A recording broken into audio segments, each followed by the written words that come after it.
সংগ্রামী উপস্থিতি, এ পর্যায়ে আপনাদের সামনে বক্তব্য নিয়ে আসছেন ইসলামী ছাত্র আন্দোলন বাংলাদেশ দক্ষিণ উপজেলা শাখার সংগ্রামী সভাপতি ছাত্রনেতা জনাব আমানুল্লাহ লিমন। সংগ্রামী বিক্ষুব্ধ জনতা, আমরা এখানে আসি নাই বক্তব্য দেওয়ার জন্য, এসেছি আমার আহত ভাইদের প্রতি ফোঁটা রক্তের বদলা নেওয়ার জন্য। রক্তের বদলা না নেওয়া পর্যন্ত আমরা ক্ষান্ত হব না।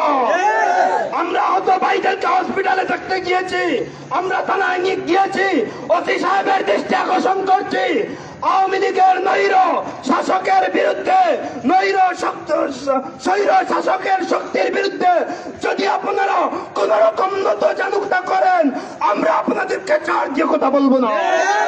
আমরা আজ রাজ্যের মধ্যেই আমার প্রতিটি আসামিদেরকে গ্রেফতার করতেই হবে, নতুবা আমাদের হাতে যদি এই দায়িত্ব নেই, কেউ আওয়ামী লীগ বাঁচতে পারবে না।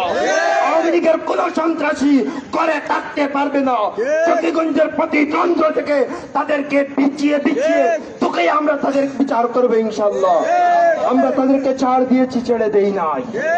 আমরা সর্বদলীয় ছাত্র ঐক্য চকিগঞ্জ শাখা গঠন হয়েছে, বৈষম্য বিরোধী ছাত্র আন্দোলন আছে, আমরা এটাম্পমা হয়ে তাদের বিরুদ্ধে কাজ করবো ইনশাআল্লাহ।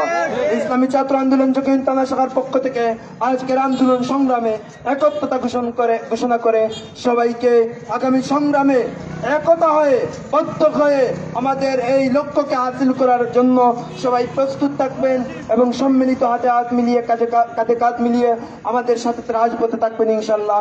সেই প্রতিপাদ্য সামনে রেখে আমার বক্তব্যের ইতি টানলাম। সংগ্রামী বিক্ষুব্ধ জনতা, এ পর্যায়ে আপনাদের সামনে